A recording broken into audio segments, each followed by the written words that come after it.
Hello, it's Alex and welcome to Hey Little Thrifter. Today I'm going to be talking about Burnt Offerings by Robert Marasco. This was originally published in 1973 and it's about the Rolfe family. We have the wife Marion, the husband Ben and their young son David. They live in an apartment in Queens, New York.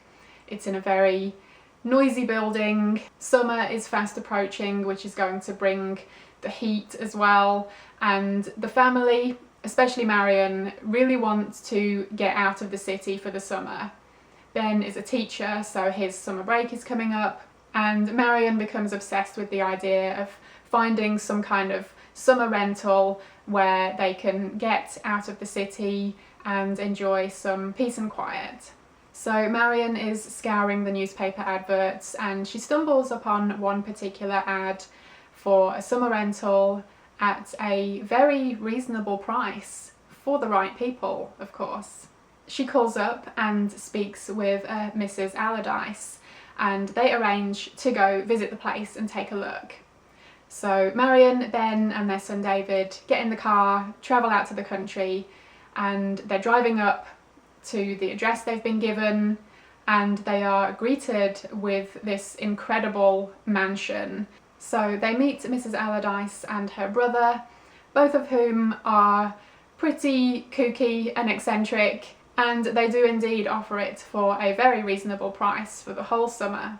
Marion is chomping at the bit, but Ben, being a little more cautious, asks, "What's the catch?" So Mrs. Allardyce explains, and it's hardly a catch, but the old Mrs. Allardyce, their mother, lives in the house and she will be remaining in the house for the summer while they go away. She stays in her own room, she doesn't come out, they'll never see her or hear her. All they have to do is take up 3 meals a day for her, and that is all they need to do. So flash forward to July 1st and the Rolfe family move into the Allardyce house for the summer, along with Ben's Aunt Elizabeth, who is a lady in her 70s. She's pretty sassy and sprightly for her age and enjoys, the occasional cigarette and martini. The house quickly has its hold on Marion. Even though this is meant to be a holiday, all she wants to do with her time is clean the house and try and restore it. And as time goes on, each of the characters seems to be affected by the house in some way, and it has a knock-on effect on their relationships with each other. When Marion isn't busy cleaning, she is preparing the meals for Mrs. Allardyce and spending a lot of time in the living room, which is next to her bedroom, which she seemingly never comes out of. And I don't want to say too much more about the story other than that because I'll be getting into spoilers. But I loved this one.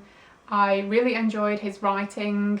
I thought all of the characters were really interesting in their own way, and we got to know about them and about their relationships with each other. It's really clever. There are so many interesting elements to this story. The atmosphere and underlying tension while this family are just supposed to be having a really nice, relaxing summer, I thought was all excellently done. I loved the climax, and then the very last line of the book was just like a cherry on top. So, is it scary? Will it keep you up at night? Probably not, honestly, but is it atmospheric and unsettling? Yes, I think so. I thoroughly enjoyed this one and I gave it 5 stars. And this was actually his only horror novel, which is a real shame, but it is definitely a gem that I would recommend checking out, as long as you are okay with a slow burn and you're okay with 1970s era writing. I know that can irk some people with the gender roles of that time. It didn't detract from my reading experience at all. I think it's to be expected, really, of a book of its time, but I have read some negative reviews that specifically seemed to mark it down purely because of the time it was written, which I think is a little unfair. It is quite unique and original for a haunted house story, and apparently Stephen King said it was one of his inspirations for writing The Shining, which of course went on to become much more famous than Burnt Offerings. So yeah, I thought this one was excellent. And I also wanted to talk a little bit about the film adaptation. This came out in 1976 and was directed by Dan Curtis, and it was adapted from the novel by Dan Curtis and William Nolan. It stars Karen Black as Marion, Oliver Reed as Ben, and Betty Davis as Aunt Elizabeth. So a pretty solid cast.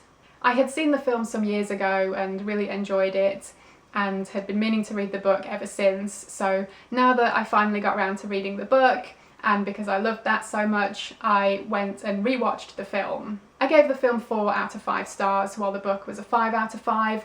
So it's really good, I would still highly recommend it. It just wasn't as good as the book. It is pretty faithful to the book, a lot of it is identical to the book, but there are some differences, some small and some big, some of which I liked, some of which I didn't. I think one of the things the film is missing is that we don't really get the setup of the characters initially and kind of getting a look into their current life situation before they embark on this summer trip. And it would have been hard to get that in because the film is already 2 hours long, so I get that certain things have to be cut out, but I did think that maybe I could have cared for the characters a bit more than I did had they had a bit more of their backstories. The location and the set design are all fantastic. The acting is pretty solid. I think maybe a little cheesy at times, but each of the characters definitely has, you know, at least one kind of standout moment when they really nail it.